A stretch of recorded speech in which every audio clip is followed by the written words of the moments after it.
А вам никогда не приходило в голову написать письмо самому себе в будущее, чтобы прочитать его, скажем, лет через 10? И вовсе это не глупо, ну только если чуть-чуть, зато весело. Если вы не знаете, с чего начать или о чем писать, мы приготовили небольшую инструкцию. На самом деле это совсем не сложно. Давайте напишем письмо вместе. Для начала необходимо создать подходящую атмосферу.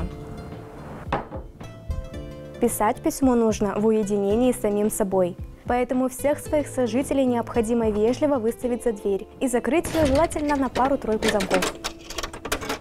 Далее плотно зашторьте окна, чтобы ни один комарик не посмел нарушить уютной тишины и случайно подсмотреть ваше письмо. Теперь одним легким взмахом руки сметаем все принадлежности со своего рабочего стола. Берем любимый блокнот, который вам подарили в 5 классе на день рождения. И, конечно, ручку, которую вы случайно нашли на полу в одной из аудиторий. Садимся за стол в любой удобной для вас позе. Да, абсолютно в любой, даже если вы похожи на креветку. Главное, чтобы было удобно. Теперь вы готовы писать. Очень важно представить, каким вы видите себя через 10 лет.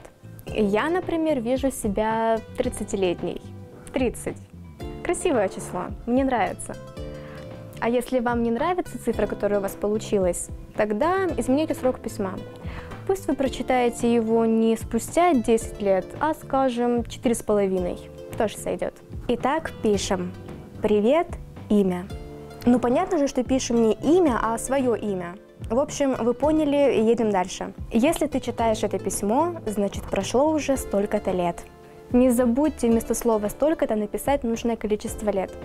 И еще один момент. Я буду обращаться к себе в женском роде, а вы в нужном для вас. Продолжаем. В то время я училась, работала, ничего не делала, потому что мне лень. Выберите подходящий для себя вариант. А чем сейчас занимаешься ты? И самое главное, сколько ты зарабатываешь? Я искренне надеюсь, что ты счастлива и отдыхаешь где-нибудь в Дубае или на Мальдивах, ну, в крайнем случае, в Геленджике. Ты уже обзавелась собственной семьей? Наверное, да. А помнишь, когда тебе было 10, ты мечтала выйти замуж за аллигатора из папиных дочек, потому что у него было много денег, он мог купить все шоколадки в магазине. Теперь у меня конфет больше, чем в магазине. Вы, конечно же, можете выбрать любого человека или персонажа, который был вашим крашем в детстве. Не стесняйтесь в выборе. Даже если это был конь Юлий из «Трех богатырей», ваше письмо все равно никто, кроме вас, не увидит. Советую в письме показать, что вы хорошо себя знаете. Время идет, цифры на календаре меняются, но кое-что остается неизменным. Ты все так же пересматриваешь «Сумерки», здесь напишите свой вариант. Раз в полгода, и каждый раз говоришь, что ничего хуже в жизни своей не видела. Хотя я-то знаю, что видела. Также в своем письме можно дать себе какой-нибудь дельный совет. Например, если у тебя есть ребенок, и он мечтает стать журналистом, здесь подставьте ту профессию, на которую вы обучаетесь. Сделай все, чтобы он перестал об этом мечтать. Если у тебя не получится, тогда тебе срочно нужен еще один ребенок поумнее. На этом моменте, думаю, письмо можно заканчивать. Ну что ж, приятно было поболтать с тобой. Точнее, с самой собой. Звучит не очень, согласна? Ладно, оставим как есть. Нам с вами все равно за это ничего не будет.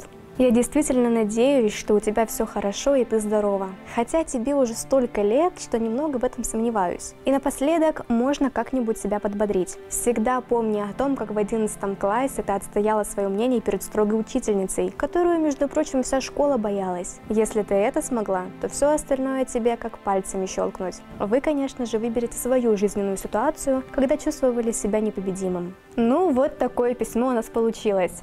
Теперь нужно аккуратно вырвать листок из блокнота и спрятать его в безопасном от других людей месте.